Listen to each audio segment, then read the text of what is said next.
అనంతపురం నుంచి ఈరోజు ఇక్కడికి వచ్చిన జెడ్పీటీసీలు, ఎంపీపీలు,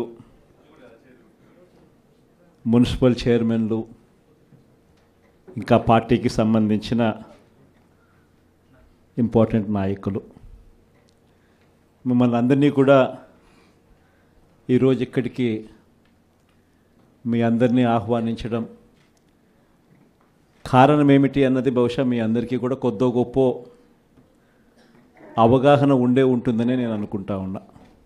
చంద్రబాబు నాయుడు గారిని నమ్మడము అని అంటే చంద్రముఖిని నిద్ర లేపడమే అని చెప్పి నేను అన్న మాటలు. చంద్రబాబు నాయుడు గారిని నమ్మడము అని అంటే పులి నోట్లో తలకాయ పెట్టడమే అని చెప్పి నేను అన్న ఎన్నికలప్పుడు. కరెక్ట్గా ఈరోజు 6 నెలలు గడిచేసరికే ఈరోజు ప్రతి ఇంట్లో కూడా పరిస్థితి ఏమిటి అని అంటే, జగనన్న కనీసం పలావ్ పెట్టేవాడు, చంద్రబాబు నాయుడు బిర్యానీ పెడతానన్నాడు, ఇప్పుడు పలావు పోయింది, బిర్యానీ పోయింది, చివరికి ఏది లేకుండా రోడ్డు మీద నిలబట్టాడు చంద్రబాబు నాయుడు అనే మాట ఈరోజు ప్రతి ఇంట్లో కూడా ఈరోజు చర్చనీయాంశంగా ఈరోజు మారింది. ఒకవైపున మనం ఇస్తా ఉన్న పథకాలన్నీ కూడా పూర్తిగా ఆపేశాడు, మరోవైపున ఆయన ఇస్తానన్న సూపర్ 6లు, సూపర్ 7లు గాలికి ఎగిరిపోయినాయి.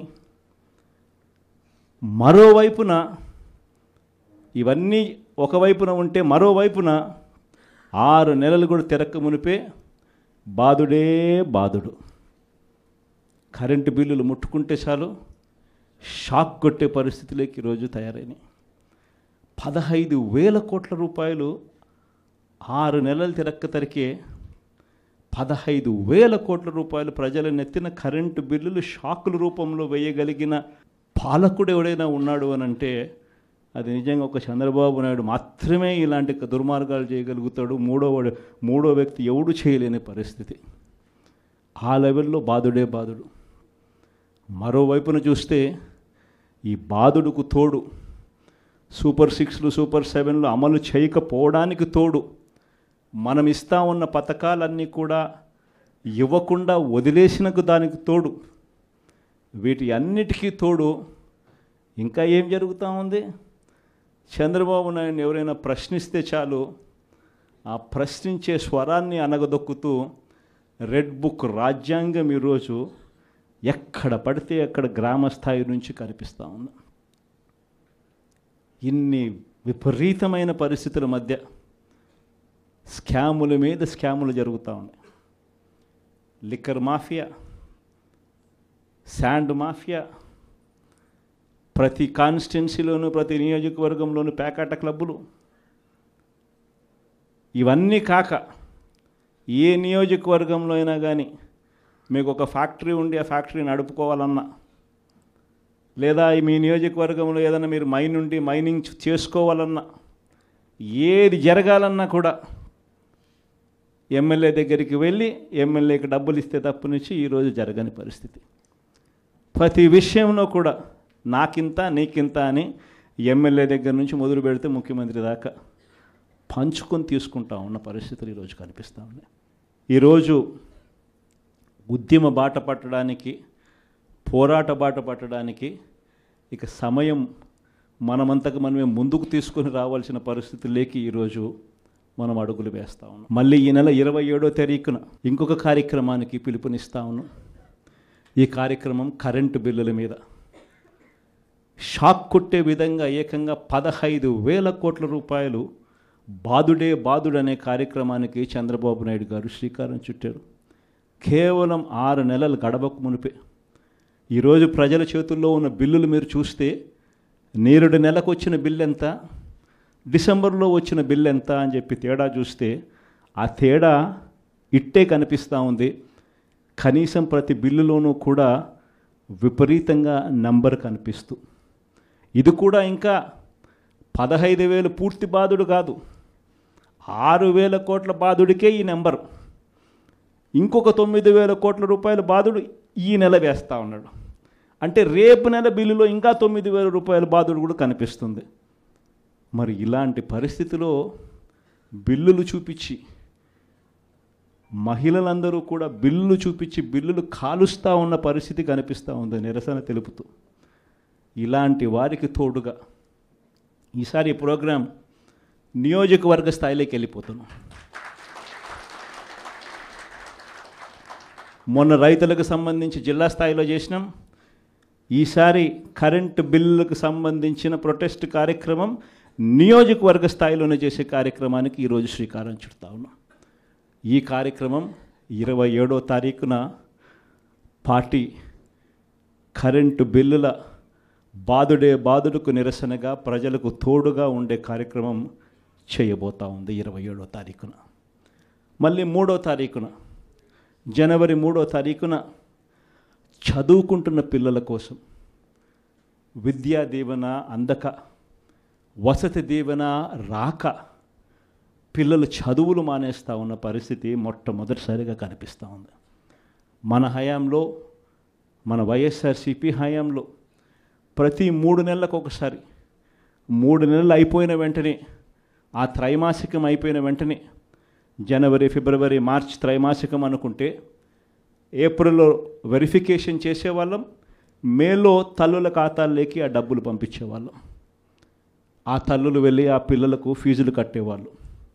ప్రతి త్రైమాసికం అయిపోయిన వెంటనే పిల్లల తల్లులకు ఆ డబ్బులు ఇచ్చి పిల్లల చదువులకు తోడుగా ఉండే పరిస్థితి మన హయాంలో జరిగితే, ఈరోజు ఆ విద్యా దీవెన పరిస్థితి ఏమిటి అని అంటే 4 త్రైమాసికాలు అయిపోయాయి. ఈ జనవరి 1వ తారీఖు వచ్చేసరికే ప్రతి త్రైమాసికం అయిపోయిన వెంటనే ఫీజులు ఇచ్చే పరిస్థితి నుంచి 4 త్రైమాసికాలు అయిపోయాయి. పిల్లలకు ఫీజులు అందని పరిస్థితి. మొత్తంగా ఈ ఫీజులకు సంబంధించి 4 త్రైమాసికాలకు సంబంధించిన విద్యా దీవెన దాదాపుగా 2,800 కోట్ల రూపాయలు, వసతి దీవెన కింద మరో 1,100 కోట్లు, దాదాపుగా 3,900 కోట్ల రూపాయలు పిల్లల చదువులకు, పిల్లలకి డబ్బులు రాక పిల్లలు ఈరోజు ఇంజనీరింగ్ మానేస్తూ ఉన్న పరిస్థితి, డిగ్రీ చదువుతూ ఉన్న పిల్లలు ఈరోజు చదవని పరిస్థితి, పనికి వెళ్ళాల్సిన పరిస్థితిలో ఈరోజు పిల్లలు ఉన్నారు. కాలేజీ యాజమాన్యాలు బిల్లులు కట్టమని చెప్పి పిల్లలను గట్టిగా అడుగుతూ ఉన్నాయి. డబ్బులు కట్టలేని పరిస్థితిలో పిల్లలు చదువులు మానేస్తూ ఉన్న పరిస్థితులు. వీళ్లకు తోడుగా ఈ పిల్లలకు అండగా జనవరి 3వ తారీఖున మళ్ళీ ఈ ప్రోగ్రాం జిల్లా సెంట్రిక్గా చేద్దాం. జిల్లా సెంట్రిక్గా మళ్ళీ ఈ ప్రోగ్రాం జనవరి 3వ తారీఖున పిల్లల కోసం, పిల్లలకు తోడుగా ఉండేట్టుగా చేసే కార్యక్రమం ఈ కార్యక్రమం. ఇలా ప్రతి అడుగులోనూ కూడా ప్రజలకు అవసరం ఉంది, ప్రజలు ఇబ్బందుల్లో ఉన్నారు, ప్రజల తరపున మనం గొంతు విప్పాల్సిన పరిస్థితిలో ప్రతిపక్షంగా మనం ఉన్నాం అన్నది ప్రతి ఒక్కరం కూడా గుర్తుపెట్టుకోవాలి. ఎవ్వరూ కూడా ఎక్కడా కూడా భయపడద్దండి. ఏమున్నా కానీ ఢీకొందాం. మీ అందరికీ పార్టీ తోడుగా ఉంటుంది. మీ జగనన్న మీకు అందరికీ అండగా ఉంటాడు అన్నమాట చెప్తాను. మన సాగునీటి సంఘం ఎన్నికలు జరిగాయి. అది ఎందుకు ఎన్నికలు జరుపుతారో నాకే తెలియడంలా. ఎన్నికలు జరిగేసరికి ఒక ప్రజాస్వామ్యబద్ధంగా నువ్వు ఎన్నికలు జరిగేట్టుగా అయితే జరపండి ఎన్నికలు. అంతే తప్ప నుంచి నువ్వు నీ రైతులకు, నీ వాళ్లకు మాత్రమే ఎన్ఓసీలు ఇస్తారు, ఆర్ నో డ్యూ సర్టిఫికెట్లు ఇస్తారు. నీకు వ్యతిరేకంగా ఉన్న రైతులు, మామూలు రైతులు, సామాన్య రైతులకు నో డ్యూ సర్టిఫికెట్లు ఇవ్వకూడదు అని చెప్పి నువ్వు డిసైడ్ చేసుకున్నప్పుడు ఎందుకు ఎన్నికలు జరుపుతారు? గ్రామ స్థాయిలో ఇవ్వాల్సిన, సచివాలయ స్థాయిలో ఇవ్వాల్సిన విఆర్ఓలు, సచివాలయ స్థాయిలో ఇవ్వాల్సిన నో డ్యూ సర్టిఫికెట్లు సచివాలయ స్థాయిలో ఇవ్వకుండా మండల స్థాయిలోకి వాళ్ళందరినీ తీసుకొని వెళ్ళి ఆ సచివాలయాల్లో ఎవరు విఆర్ఓలు లేకోకుండా మండలాల్లో ఉండేట్టుగా చేసి పోలీసులను కాపలా పెట్టుకొని చేతుల పైకెత్తించి ఎన్నికలంట. ఎందుకు ఈ ఎన్నికలు జరుపుతారు? అది జరిగించి ఆ రకంగా ఎన్నికలు బుల్డోజ్ చేసి రైతులందరూ సంతోషంగా ఉండారు అని అంటారు. నిజంగా రైతులు సంతోషంగా ఉండారా లేదా అన్నది తెలియాలి అని అంటే ఒక్కసారి రాజీనామాలు చేసి బయటికి రండి, అప్పుడు అర్థమవుతుంది. రైతులు సంతోషంగా ఉన్నారా, రైతులు సంతోషంగా లేరా, పెట్టుబడి సహాయం 20,000 ఏమైందని చెప్పి రైతులు అడుగుతూ ఉండేది అర్థమవుతుంది. ఉచిత పంటల బీమా ఏమైందని రైతులు అడుగుతూ ఉండేది అర్థమవుతుంది. ఆర్బీకేలు ఎందుకు సరిగ్గా పనిచేయడం లేదని చెప్పి రైతులు అడుగుతూ ఉన్నది అర్థమవుతుంది. ఇవన్నీ అర్థం కావాలి అని అంటే ప్రజాస్వామ్యబద్ధంగా ఎన్నికలు జరిగితే అర్థమవుతుంది. ఈ మధ్యకాలంలో ఇంకోటి కూడా అన్నారు, విజన్ 2047 అంట. అయ్యా 7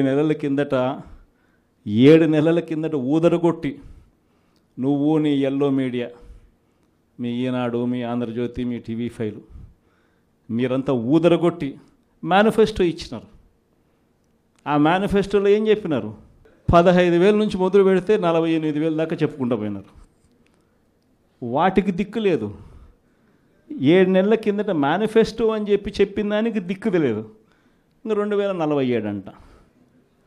2047 అంటే ఈయన వయసు ఎంత? ఈయన వయసు ఇప్పుడే 80 దగ్గర. ఇంకా 2047 ఎవడు ఉంటాడు, ఎవడు పోతాడు? 2047 అని చెప్పి ఒక విజన్ అంట, ఒక డాక్యుమెంట్ అంట. నిజంగా నాకు ఆశ్చర్యం అనిపిస్తుంది. అసలు విజన్ అంటే ఏమిటి? విజన్ అంటే ఏమిటి? నిజంగా మనిషి అభివృద్ధి బాటలో అభివృద్ధి బాటలోకి మనిషిని తీసుకొని పోవాలి అని అంటే ఆ అభివృద్ధి బాట ఏమిటి అని చెప్పేది విజన్ డాక్యుమెంట్. నిజంగా ఒక మనిషిని 20 ఏళ్ళ తర్వాత ప్రపంచం ఎలా ఉంటుంది, ఆ 20 ఏళ్ళల్లో తర్వాత ఈరోజు చిన్నపిల్లాడిగా ఉన్న పిల్లాడు 20 ఏళ్ళ తర్వాత ఆ పిల్లాడు ఎలా ఉంటాడు, ఆ పిల్లోని భవిష్యత్తు ఏమిటి, ఆ పిల్లోని కోసం మనం ఈరోజు వేసే అడుగులు కరెక్ట్గా వేస్తూ ఉన్నామా లేదా అన్నది విజన్. ఆ విజన్లో భాగంగా ఆ రోజు వైఎస్ఆర్సీపీ ప్రభుత్వంగా మనం వేసాం అడుగులు. గర్వంగా చెప్పచ్చు.